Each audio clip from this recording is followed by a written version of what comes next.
So we've got this bookshelf in our house. We've had it for 18 years or something like that, and we can't get rid of this thing. It is packed with books that we bought for our kids, like Goodnight Moon, The Very Hungry Caterpillar, Where the Wild Things Are, all the classics, plus the new classics like Anything by Mo Willems. Seriously, love that guy. Books that we would read night after night, day after day, over and over until we could recite them from memory and almost feel like, ugh, that book again. When our youngest child at the time, she was about to turn 5, we got rid of a bunch of these books. We made space, moved on. Then we found out that we were pregnant again. Surprise! So we kept the books that were left. We rebought some of the old ones that we had given away, and we built the book collection back up.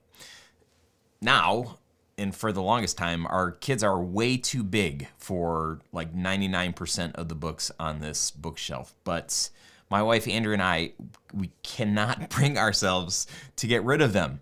The thing just takes up space. I have to walk past it every time I walk to my bedroom. It's collecting dust. Every time I walk by and I'm paying attention to it, it makes me a little bit sad. I loved the stage that my kids were at when that bookshelf saw the most action. I feel like I've got Marie Kondo in the back of my head whispering, Ryan, take a picture, tell the books thank you, and then get rid of them. But I just can't let go.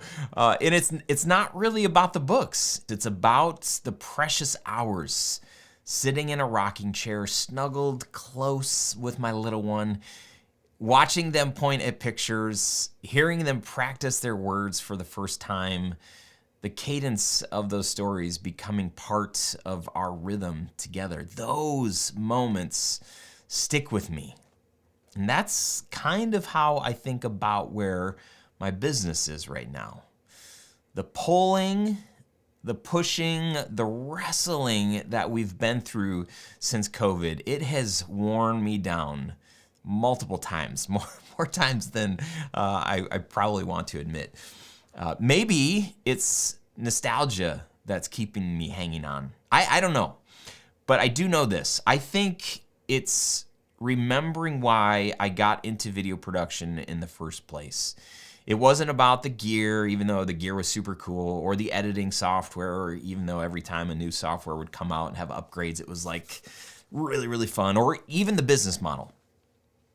It's always been about telling human stories, real human stories, the kind that make your heart skip a beat or get you leaning in because something about them just resonates. I believed back then, and I still believe, that those stories are beautiful, they're meaningful, and impactful in ways that really matter. But here's the tension.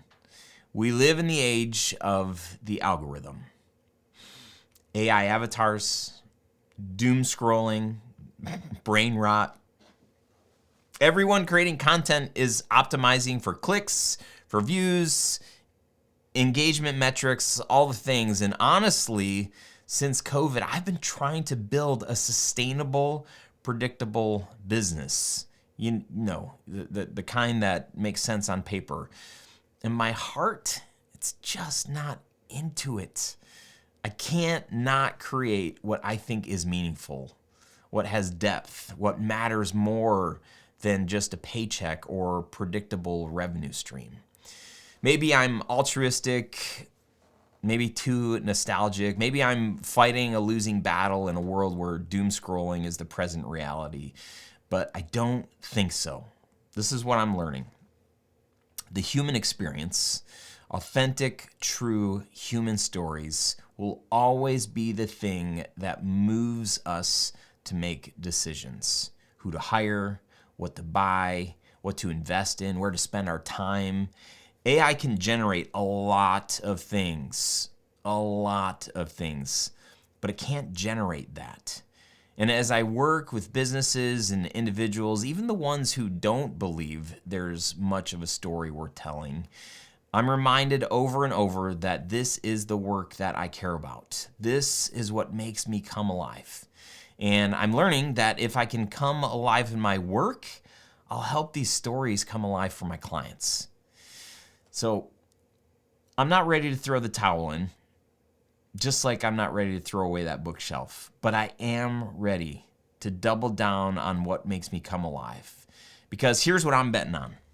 If I can come alive in my work, I'll help these stories come alive for my clients. And that's the thing that will actually serve them, not me playing it safe and following someone else's playbook on how to build a predictable, sustainable business. I hope that you're inspired to press into what you're great at and to keep telling stories no matter what. If you connect with this, if you like this or whatever, leave me a comment. Would love to hear from you. If you're interested to know more about my mastermind that I host for entrepreneurs and business owners, you can go to ryancoral.com/mastermind. I will link to that in the description. Really appreciate you being here, and hope you're great, and stick around for the next video or newsletter or whatever. Okay, see you, bye.